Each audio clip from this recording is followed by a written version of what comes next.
Donald Trump just held one of the most chaotic press conferences we've seen yet, and it was a disaster from the very start. He looked frail, his right hand visibly discolored, and the rumors about his health only grew louder. At one point, a reporter even asked him about the viral claims that he had died over the weekend, and Trump's rambling response made the whole situation even stranger. Before we dive into the full story, comment where you're watching from, and don't forget to like and subscribe so you don't miss the next one. President Trump, something completely different, but about a big viral social media trend over the weekend. How did you find out over the weekend that you were dead? You see that? No.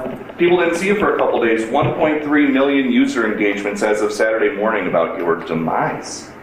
Really? You didn't see that? You know, I have heard, it's sort of crazy, but last week I did numerous news conferences, all successful. They went very well, like this is going very well. And then I didn't do any for 2 days, and they said, there must be something wrong with him.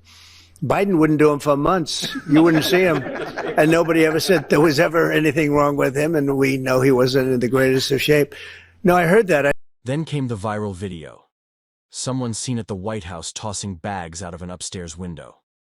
The clip raised serious questions, especially with Trump's health already under scrutiny. But when asked about it, Trump brushed it all off, insisting the whole thing was fake and blaming it on AI. There's a video that is circulating online now of the White House where a window is open to the residence upstairs and somebody has thrown a big bag out the window. Have you seen this? No, that's probably AI generated. So Actually, you can't open the windows. You know why? They're all heavily armored and bulletproof. So that's a fake video. Well, it's got to be, because I know every window up there. The last place I'd be doing it is that, because there's cameras all over the place, right? Including yours. No, but every window, I've never seen a window that's, in fact, my wife was complaining about it the other day. She said, love to have a little fresh air come in, but you can't. They're bulletproof. And number one, they're sealed. And number two, each window weighs about 600 pounds. You have to be pretty strong to open them up. No, that has to be, where was the window? Let me see.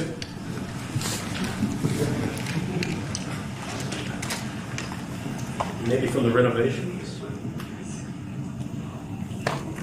Which is the window? It looks like this is on the 15th Street side, I think. Yeah. So right here. Yeah, those windows are sealed. Those windows are they're all sealed. You can't open them. Trump then doubled down with a bizarre comment, saying that whenever something bad happens, you can just blame AI, as if artificial intelligence is now his get-out-of-jail-free card. It's the kind of thing they do. And one of the problems we have with AI, it's both good and bad. If something happens really bad, just blame AI. But also they create things, you know, it works both ways. If something happens that's really bad, maybe I'll have to just blame AI. But there's truth to it, because I see so many phony things. I saw something as I was growing up, from the time I was a baby till now. I said, who did that? It was AI generated. So it's a little bit scary, to be honest with you. But those windows are all very heavily sealed. To clear up any confusion, the footage itself shows exactly what people are talking about. Bags being tossed out of a White House window, and not just once, but repeatedly.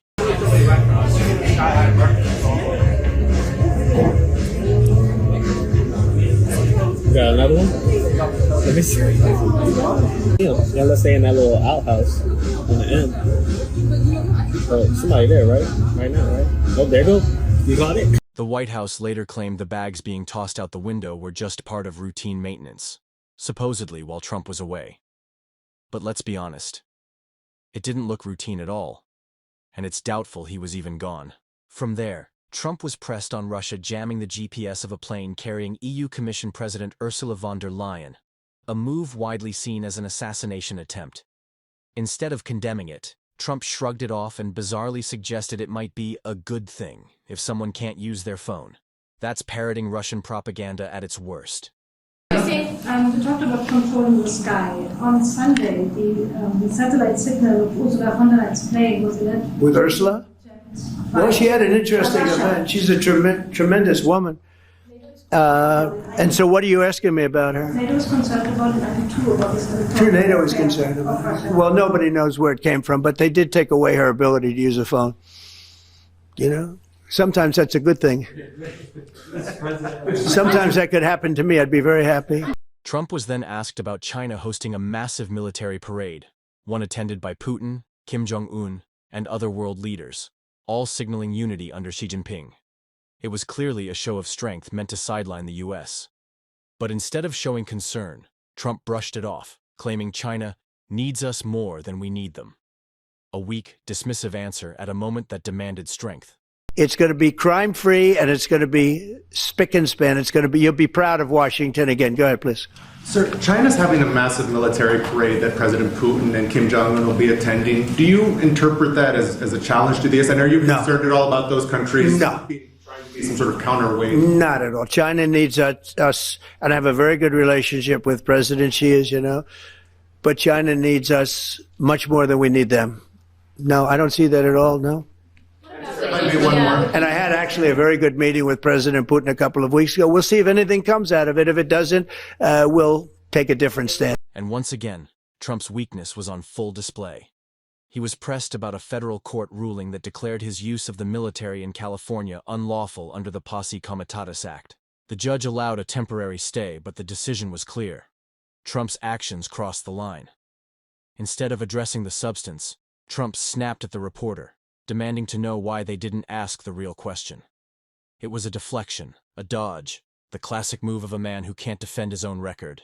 They, in California, ruled that your deployment of National Guard troops to Los Angeles was illegal. Do you have any response? Well, it was a radical left judge, but very importantly, what did you not tell me in that question or statement that you made? Pretty much of a statement, I think. Well, I was asking for your response. No, you didn't say what the judge said, though. The judge said, but you can leave the 300 people that you already have in place. They can continue to be in place. That's all we need. But why didn't you put that as part of your statement? Because the same judge ruled exactly as you said, except the judge said that you could leave the 300 people that you already have in place. They can stay, they can remain, they can do what they have to do. Thank you very much, everybody. We appreciate it. Thank you. After that, Trump tried shifting blame for a bad day on Wall Street. He pointed to a federal appeals court ruling that struck down his tariffs as unlawful, and in typical fashion, he used it as a scapegoat. Instead of owning up to failed policies, he passed the buck, pretending the market slide was out of his hands. Classic Trump. Weak excuses, never accountability. Because they're patriots. I think I give tremendous credit to that judge, and now it's going to the Supreme Court. Now we're going to be asking for early admittance. We're going tomorrow, and we're going to ask for an expedited ruling because, when you look at the stock market's down today, the stock market's down because of that, because the stock market needs the tariffs. They want the tariffs. If you look at AI, all of those, all of that money that's going to be invested, trillions and trillions of dollars, the biggest thing, bigger than the internet, I suspect. It's the internet plus 3 or 4 other things combined. We are leading very substantially with AI. We're leading because of tariffs. We're leading because of talent, and this is where they'd like to be. But without the tariffs, we wouldn't have a chance because we wouldn't be able to protect those investments of the companies coming in. So if you took away tariffs, we could end up being a third world country. That's how big the rule is. So we're asking for an expedited rule. Then came the most suspicious moment of all. When asked if he had spoken with Putin in the past week, Trump admitted he had, but refused to share details, teasing that we'd find out in the next few days. A vague, cryptic answer that only raises more questions about where his loyalties really lie. Have you spoken with President Putin in the past week? Have you spoken with President Putin? Yeah, I don't want to. I have learned things that will be very interesting. I think in the next few days you'll find out. Think about how alarming that is. Trump admits he's been talking to Putin at the very same time Russia was caught trying to assassinate the EU Commission president. And instead of condemning it, he launches into bizarre rambling, claiming that without the United States, everything would die. It sounded less like leadership and more like projection from a man desperate to look powerful while looking weaker than ever. Without the United States, everything in the world would die. It's true. It's so powerful. It's so big. And I made it really big in the first 4 years. Then it started to degenerate with what this Biden administration did, but we've built it up to a level that I never thought we could be at this quickly. We're the hottest, we're the best financially. The money coming in is so big because of tariffs and other things, but because of tariffs. Tariff gets us even those other things. Plus, it gets us great negotiators. I settled 7 wars, and numerous of those wars were because of trade. Trump then shifted into one of his favorite routines, attacking American cities. He called Chicago a hellhole and claimed Los Angeles would have burned to the ground if it weren't for him. But here's where it got even stranger. He started confusing 2 completely different events. He mixed up sending the National Guard with an order he gave the Army Corps of Engineers months earlier, forcing them to drain reservoir water in Northern California after wildfires that were already 100% contained. That move devastated farmers, and it had nothing to do with fighting fires. Yet in Trump's mind, it all blended together. The Army, the Guard, water releases, and his fantasy that he personally saved Los Angeles. What we saw wasn't leadership. It was a messy mix of delusion and self-promotion. We come close to this. Chicago is a hellhole right now. Baltimore is a hellhole right now. Parts of Los Angeles are terrible. If we didn't put out the fires, and I mean the other fires, the bullet fires, they didn't do a good job with, they should have had the water coming down, like I said. You know, we had to release the water. We had to go in and release the water to L.A. It's so badly run. But if I didn't send the National Guard into Los Angeles, I would be making an announcement today. I'd be talking about Huntsville, and I'd simultaneously be saying, by the way, the Olympics is not coming to Los Angeles. And then came the threat. Trump flat out declared, no matter what, we're going into Chicago. No plan, no details, just another strongman promise to send in force, as if treating an American city like occupied territory is normal policy. So that's what he said. Make your mind up on Chicago, though? Well, we're going in. I didn't say when. We're going in. When you lose, look, I have an obligation. This isn't a political thing. I have an obligation. When we lose, when 20 people are killed over the last 2.5 weeks, and 75 are shot with bullets. So let me tell you a little story about a place called D.C., District of Columbia, right here where we are. It's now a safe. Then Trump turned his attention to Maryland, and what he said was downright disturbing. When asked about Baltimore's struggles, instead of talking about solutions like housing or community investment, Trump dismissed it all and claimed the people there don't need housing. They need to get rid of the criminals. He went further, saying some people are born to be criminals, repeating it as if it were fact. Think about how extreme that is. Entire communities written off, not as citizens who deserve support, but as permanent criminals with no future. That's not leadership. That's dehumanization.